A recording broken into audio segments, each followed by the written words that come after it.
Un cordial saludo para cada uno de ustedes, mis estimadas y estimados estudiantes. Nos reencontramos nuevamente por este medio para seguir fortaleciendo las competencias desde el área de ciencia y tecnología.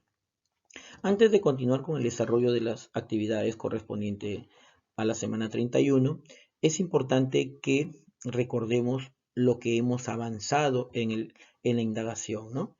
Recordarán ustedes que en la semana 29 iniciamos un proceso de indagación sobre las propiedades del tecnopor. Y como toda indagación, siempre partiendo de la observación de un hecho, ¿no? O de un fenómeno. En este caso, nosotros nos ayudamos de lo que nos comentaba en el texto, la observación que había realizado un estudiante de quinto, Zoraida. Ella manifestaba que se había dado cuenta que a ciertos restos de tecnopor, sobre ciertos restos de tecnopor en el río, algunas aves se posaban y podían flotar sin ningún problema, ¿no? Pero sobre otros restos de tecnopor también no podían flotar, sino más bien se hundían. Y lo que le llamaba la atención a Zoraida, y que justamente esto inicia o da inicio al proceso de indagación, era que es porque siendo del mismo material, porque podían posarse sobre ciertos restos y sobre otros no. Entonces nosotros iniciamos el análisis de de la observación del fenómeno como tal, ¿no? Y en ese análisis hemos identificado algunas variables o algunas propiedades o características físicas que están formando parte del fenómeno.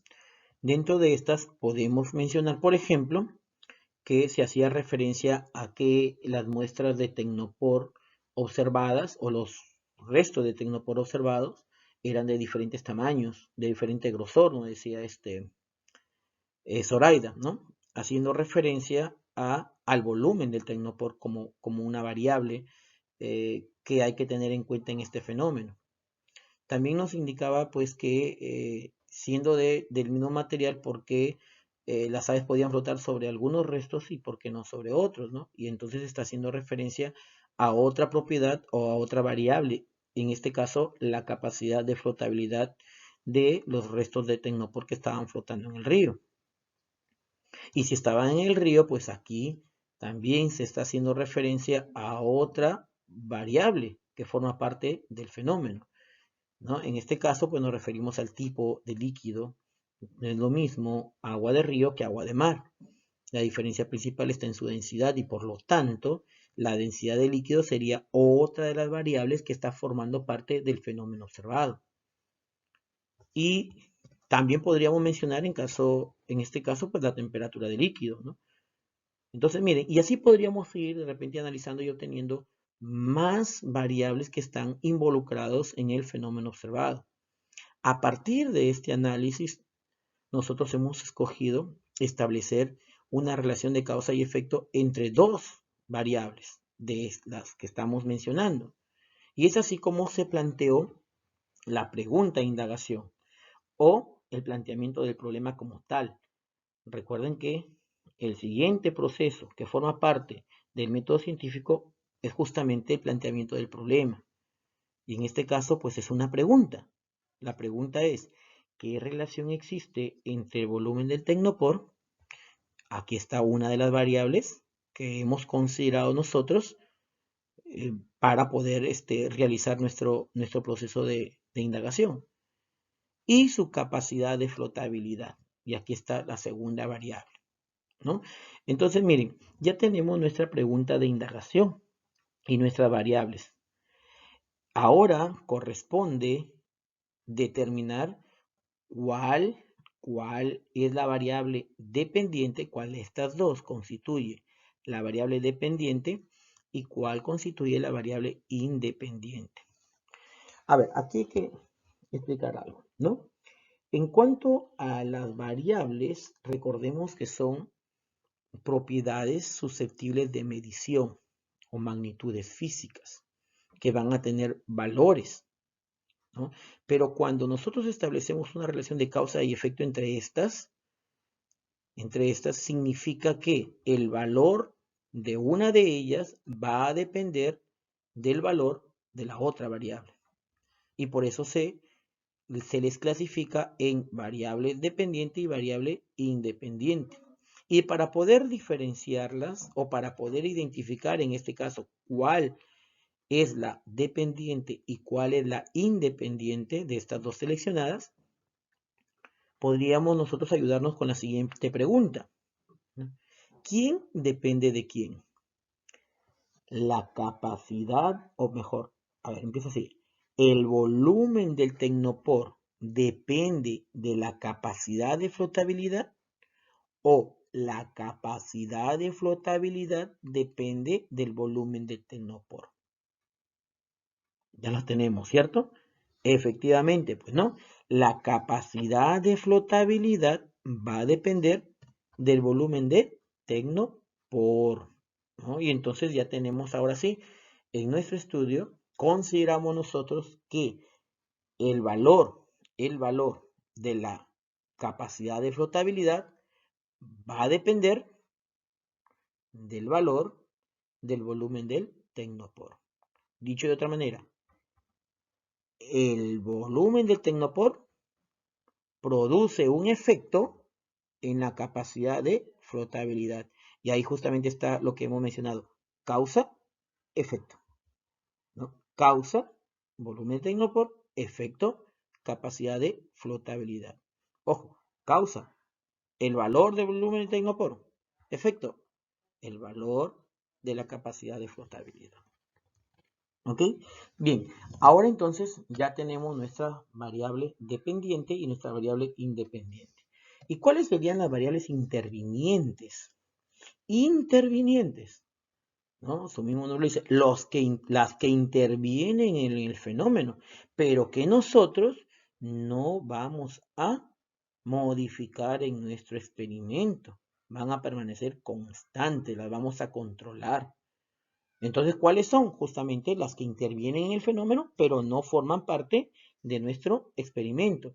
Y en este caso son la densidad de líquido y la temperatura de líquido.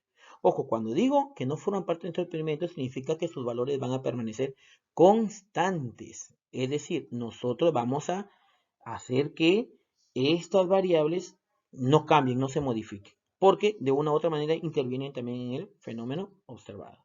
Miren, ya tenemos entonces nuestra variable dependiente, nuestra variable independiente, nuestras variables intervinientes y nuestro problema planteado. Ahora sí, lo que debemos hacer es formular nuestra hipótesis de trabajo. Muy bien, entonces, una vez que está planteada nuestra pregunta de indagación o nuestro problema de indagación, que en este caso es qué relación existe entre el volumen del tecnopor y la capacidad de flotabilidad, ahora tenemos que formular nuestra respectiva hipótesis. Recuerden que nuestra hipótesis es la posible respuesta al problema o a la pregunta planteada. Cuando decimos posible respuesta, significa que es una respuesta antes de la experimentación, pero que tiene sustento teórico, sustento científico, sustento lógico, ¿no? Tiene sustento científico. Nos basamos pues en nuestro marco teórico. En este caso entonces, para poder formular nuestra hipótesis, tenemos que mirar nuevamente nuestra pregunta de indagación. Y en este caso, estamos preguntándonos por la relación entre el volumen y la capacidad de flotabilidad del tecnopor. Miren, cuando nosotros nos preguntamos por la relación entre variables, las variables pueden tener dos tipos de relaciones entre sí, ¿no? Podemos decir entonces que dos variables son directamente proporcionales cuando el valor de una aumenta y también lo hace el valor de la otra. Es decir, cuando el valor de la variable dependiente aumenta al aumentar el valor de la variable independiente y también al disminuir, ¿no? Cuando al disminuir el valor de la variable independiente también disminuye el valor de la variable dependiente, ¿no? Ahí se dice que son directamente proporcionales. Y las variables también pueden ser entre sí inversamente proporcionales. En este caso es lo contrario. Si aumenta el valor de una, disminuye el valor de la otra, ¿no? Bueno, para poner nuestro ejemplo, ¿no? Si la relación entre el volumen del tecnopor y la capacidad de flotabilidad es directa, entonces significaría que al aumentar el volumen del tecnopor, que es la variable independiente, la capacidad de flotabilidad también aumentaría.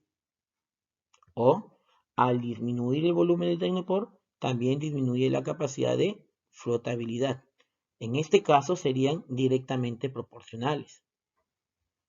Y si fueran inversamente proporcionales, significa que al aumentar el volumen del tecnopor, la capacidad de flotabilidad disminuiría. En este caso serían inversamente proporcionales. Entonces, ¿cuál creen ustedes que es la relación entre estas dos variables? Aquí vamos a tener que revisar nuestro marco teórico. Y recuerden que aquí nosotros estuvimos analizando sobre el principio de Arquímedes y también sobre la flotabilidad de los cuerpos. Entonces, en base a esa información, nosotros nos hemos planteado nuestra hipótesis, cada uno de nosotros, me incluyo también, pues, ¿no? Entonces, ¿cuáles son las dos posibles hipótesis que se pueden formular a partir de este análisis, ¿no? Entonces, podemos nosotros decir que la capacidad de flotabilidad del tecnopor es directamente proporcional al volumen del tecnopor. Si es que estamos seguros que, o pensamos que son directamente proporcionales, ¿no? Pero si nosotros pensamos que son inversamente proporcionales, la hipótesis quedaría enunciada de la siguiente manera. La capacidad de flotabilidad del tecnopor es inversamente proporcional al volumen del tecnopor. Entonces ustedes han enunciado una hipótesis similar, ¿no?, a la que se está planteando acá, una hipótesis. Entonces, a ver, una vez que ya tenemos nuestra hipótesis, es necesario entonces enfocarnos en los objetivos de nuestra investigación. ¿Qué queremos hacer con esta investigación? Y es así como hay que determinar, o mejor dicho, tener en cuenta cuál es el objetivo general de la investigación. Y en este caso, pues, el objetivo general de la investigación sería determinar experimentalmente, y aquí va a depender de la hipótesis, bueno, para algunos sería determinar experimentalmente que la capacidad de flotabilidad del tecnopor es directamente proporcional al volumen del tecnopor. Para otros que han planteado la otra hipótesis sería determinar experimentalmente que la capacidad de flotabilidad del tecnopor es inversamente proporcional al volumen del tecnopor. Y ese es el objetivo general. Pero para poder cumplir con este objetivo general, también hay objetivos específicos, ¿no? Entonces, para poder determinar experimentalmente qué es el objetivo general, primero tenemos que diseñar un plan de comprobación de la hipótesis. Eso sería nuestro primer objetivo específico. Y solamente en diseñar no vamos a quedar y con eso cumplimos con el objetivo general. No, ¿verdad? Sino que hay que ejecutar el plan de la comprobación de la hipótesis. Ejecutar cada uno de los pasos. Y eso corresponde a la actividad de hoy, porque hasta acá hemos estado en la semana 29. Se ha diseñado un plan de comprobación. Entonces ahora tenemos que ejecutarlo. Y al ejecutar nosotros debemos registrar y analizar los datos obtenidos de esa experimentación. Y con el análisis de estos datos vamos a extraer conclusiones que nos permitan justamente determinar si nuestra hipótesis es o no correcta. Miren, y con todo esto nosotros hemos problematizado una situación observada.